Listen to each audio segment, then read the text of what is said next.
جس گھر میں روزانہ اللہ کا ذکر ہو وہاں برکتیں اور رحمتیں راج کرتی ہیں۔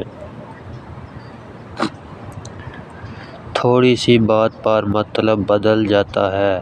انگوٹھا اٹھے تو تعریفیں، انگلی اٹھے تو بے عزتی۔ بزرگوں سے پوچھا محبت کے اندر مصیبت کیوں آتی ہے؟ فرمایا تاکہ کوئی کم ظرف اس کا دعویٰ نہ کر سکے۔ ہر دوسرا آدمی فتووں کی زد میں ہے اور معلوم نہیں علم پڑھ رہا ہے یا جہالت۔ اور میں نے اپنی زندگی کے تمام فیصلے رب کی ذات پر چھوڑ دیے، وہ کبھی مایوس نہیں کرے گا۔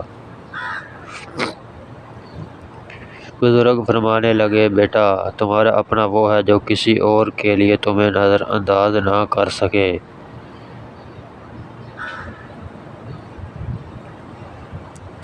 اکثر اوقات انگلیاں بھی سزا کی مستحق ہوتی ہیں، کیونکہ یہ کچھ لوگوں کے لیے وہ کچھ لکھ دیتی ہیں جس کے وہ بالکل لائق نہیں ہوتے۔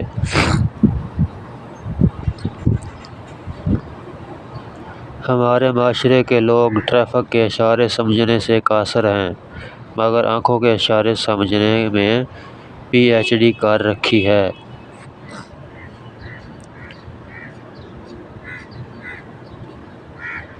پریشان نہ ہونا، یہ ٹھوکریں بھی ان کو ہی لگتی ہیں جن کو مالک نے تھاما ہوتا ہے۔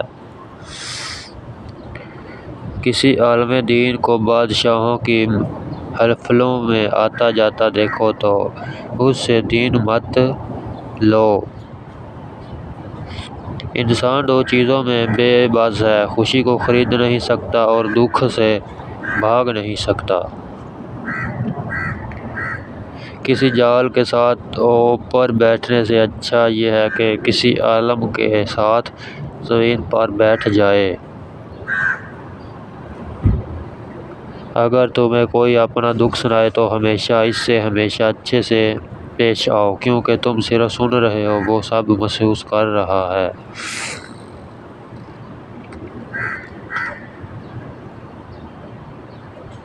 اپنی عزت کی بقا کے لیے تنہائی پر خوش رہو۔ جو انسان حرام کی کمائی کی جانب سے اپنی آنکھوں کو بند کر لیتا ہے تو وہ زندگی بھر صدموں سے محفوظ رہتا ہے۔ چینل کو لازمی سبسکرائب کریں۔